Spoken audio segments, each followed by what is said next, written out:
안녕하십니까. 저작거리의 작가주 연기자, 오늘 17번째 왕령령입니다. 왕령령의 모습은 구할 수가 없었고요. 여기 보시는 이 모습은 왕령령 시대의 대표적인 극작가 관한경의 모습입니다. 서구 헬레니즘에 해당하는 중국 한나라 시대는 서역과의 잦은 교류로 다양한 형태의 공연들이 존재하여 백희라 불려졌습니다. 수양제는 해마다 정월이면 백희를 노는 행사를 대대적으로 벌였고요. 당의 현종은 궁중 기회학교 이원을 설치해서 300여 명에 달하는 연희자를 양성하여 중국 연극의 소신으로 숭배되기도 합니다. 휘곡은 연극대본이 아니라 중국 연극을 칭하는 말이죠. 한자로 휘곡이라 쓰면 중국 연극을 칭하는 말입니다. 하지만 세계 연극사에서 원나라 시대 중국 연극이야말로 그 특별한 사정으로 언급할 가치가 있습니다. 몽고가 원이라는 이름으로 중국 전역을 지배할 때 몽고인이 아닌 한족이 관리로 등극할 수 있는 길이 엄청 제한되게 됩니다. 그래서 재주 있는 한족 인물들은 문학 창작에 전념하게 되고요. 원나라 연극을 원곡 또는 잡극이라 부르는데 200여 명의 작가 이름과 700여 편의 대본이 전해집니다. 그중에 왕실보의 서상기와 관한경의 두화원이 유명하죠. 왕실보, 마치원, 백복 등과 함께 원곡 4대가의 중심 인물인 관한경은 송금시대의 희곡 전통을 무시하고 새로운 형태인 잡극을 창시하는데 핵심적인 역할을 합니다. 그래서 아예 한경이라는 그의 이름이 잡극 작가라는 일반적인 의미로 쓰이기도 합니다. 원래 관안경은 지금으로 하면 황실병원을 관리하는 태의원호라는 관직에 있었는데요. 근데 원 황실의 부패한 권력의 환멸을 느껴서 관직을 내팽개치고 극작의 전념에 직업적인 극작가로 활동한 것으로 보입니다. 아마도 왕실보와 같이 전문적으로 공연을 위한 대본을 쓰는 극작가 조합에 소속되어 있었을 것이고요. 그가 창작한 것으로 제목이 알려진 60여 편 중에 지금은 14편만이 남아 있습니다. 왕실보의 서상기는 최행행과 장생의 사랑 이야기로 1791년 우리나라 최초의 희곡인 동상기의 오리지널이죠. 관안경은 왕실보의 서상기에 도움을 주었다고도 하는데요. 그의 두아원은 서상기와는 성격이 많이 다른 그런 작품입니다. 두아원을 통해 관안경은 무지막지한 인간의 욕망과 부조리한 권력의 횡포가 어떻게 두아라는 한 불행한 젊은 과부의 삶을 지독한 파국으로 몰아가는지를 한치의 양보도 없이 묘사하는 그런 작품입니다. 그 자신 관리로서 나라의 녹을 먹던 관안경은 중국 희곡의 날카로운 노랫소리의 여운의 기층, 특히 여인들의 원통함이 절절히 맺혀 있는 작품들을 쉽고 꾸밈 없는 언어를 구사해서 후세에 남기는 그런 작가이죠. 원잡극에서는 남자 주인공이나 여자 주인공만 노래를 하고요. 다른 등장인물들은 대사만 합니다. 원잡극은 아무래도 볼거리보다는 들을거리에 집중한 연극이어서요.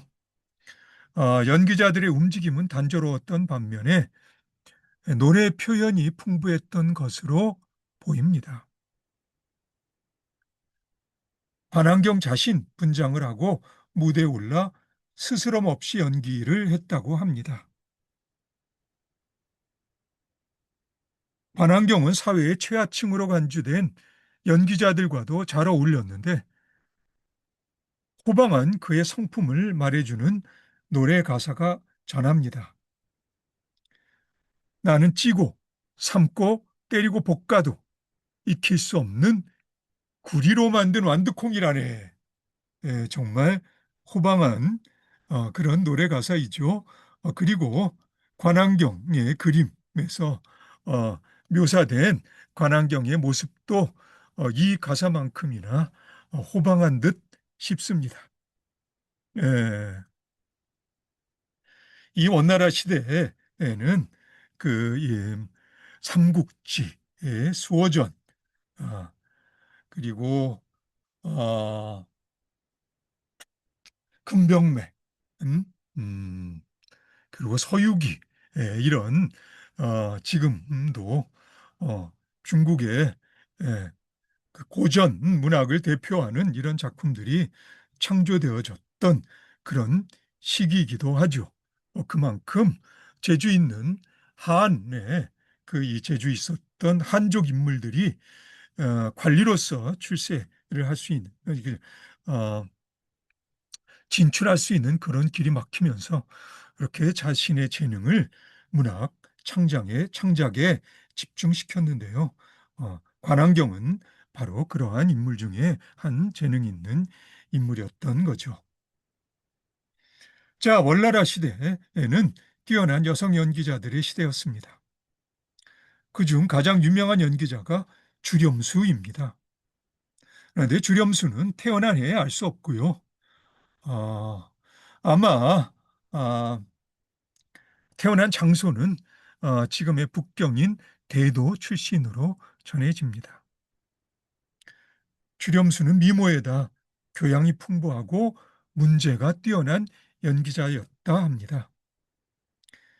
이민족이 지배하던 중국을 거침없이 떠돌면서 연극을 무기로 세상을 뒤엎어 보려던 관안경과 뜻을 같이 해서 그가 쓴 작품들에서 연기적으로 뛰어난 성과를 보이는 그런 저작거리 작가주의 연기자라 해도 과언이 아닐 거라고 나는 생각합니다.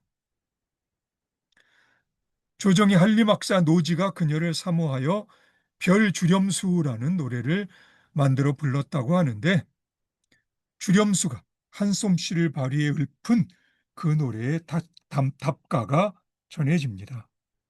그리고 그녀의 답가를 들은 관안경이 증주렴수를 지어 그녀의 재능을 치하하고요. 생전에 주렴수는 제 제자들을 많이 키웠는데 아, 삶을 마감할 때에도 남편 홍단곡의 노래를 미소와 함께 들으며 눈을 감았다고 합니다. 홍단곡은 너는 어떤 사람이며 나는 누구인가 라는 유명한 시구를 남긴 도가의 도사이죠. 원작국의 연구자들이 지적하는 것처럼 관안경의 작품에는 여성의 역할이 두드러집니다. 관안경이 묘사하는 여성의 억압은 사회적 모순의 축소판이었고요. 여성은 그 억압에 적극적으로 대처합니다. 풍류라면 결코 빠지지 않았던 관안경이 만년에 서호로 유명한 항주에 들렀을 때의 일입니다. 마침 호주 쌍림에서 온 대복반이라는 극단이 두화원을 공연하고 있었는데요. 왕영령이라는 연기자가 어찌나 두화를 실감나게 연기하는지 관안경은 다시 그녀의 공연을 보려고 호주까지 찾아갔다 합니다. 그리고 역시나 그녀의 공연에 벅차오르는 감동을 주체하지 못하고 관안경은 그녀에게 묻습니다. 어떻게 그렇게 연기를 잘하오? 그러자 그녀가 대답하죠. 무대에서 연기를 할 때 저는 두화가 됩니다. 관객에게 두화 같이 보이려고 꾸미는 일은 하지 않습니다. 실제로 왕령령의 삶 그 자체가 피눈물 나는 것이었습니다. 호주 쌍림의 고향 마을에서 그녀는 모진 시어머니의 구박을 받으며 살았습니다. 그리고 그녀의 남편이 일찍 세상을 떠나자 시아버지는 그녀로 인해 남편이 죽었다며 그녀를 내쫓아 버립니다. 그리고 나중에 그녀는 억울한 누명을 쓰고 감옥살이까지 하고요. 이러한 고초를 겪다가 나이 스물에 극단에 들어가 연기자의 길을 택한 그녀 연기에 어찌 관객들의 마음을 후벼 파는 절절함이 없겠습니까? 자, 왕령령의 대답에 관왕경은 크게 감탄하여 그녀를 활두아라 칭합니다. 마치 두아가 살아 숨쉬는 것 같다는 그런 칭찬이죠. 물론 관왕경 당대 여성 연기자들의 삶이 다른 시대보다 특별히 모범적인 것은 아니었을 겁니다.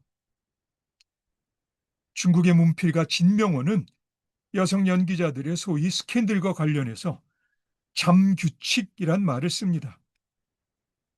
여성 연기자들의 삶에 스캔들은 일종의 드러나지 않은 관행과 같은 것이라는 그런 뜻이죠. 이 당시 여성 연기자들은 일반적으로 여령이나 우령 등으로 불려졌는데요. 그 중에서도 스타급의 여령, 우령은 명령이라고도 했습니다. 원순제의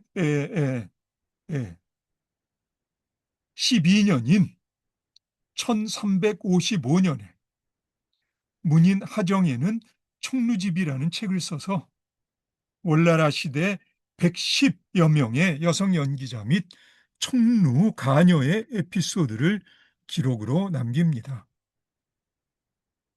안타깝게도 내 견문이 부족해서 총루집이란 문헌을 접하지는 못했습니다만 주렴수나 왕령령 같은 여성 연기자들에 대한 단편적인 자료만이라도 여기에서 언급할 수 있어 참으로 다행입니다. 무대에서 연기를 할 때 저는 도화가 됩니다. 관객에게 도와 같이 보이려고 꾸미는 일은 하지 않습니다. 라고 말한 연기자로서 왕령령의 심지는 안목과 긍지가 높은 극작가 관환경을 탐복시키기에 조금도 부족함이 없어서 그래서 저작거리의 작가주 연기자로서 나는 그녀를 소개하는데 주저가 없습니다. 에, 그럼 오늘은 여기까지 할까요? 예, 오늘도 수고 많으셨고요. 그럼 우리 다음에 다시 만나서 저작거리의 작가주 연기자의 이야기를 함께 계속 나눠보도록 합시다. 오늘 수고 많으셨습니다. 다음에 다시 봅시다.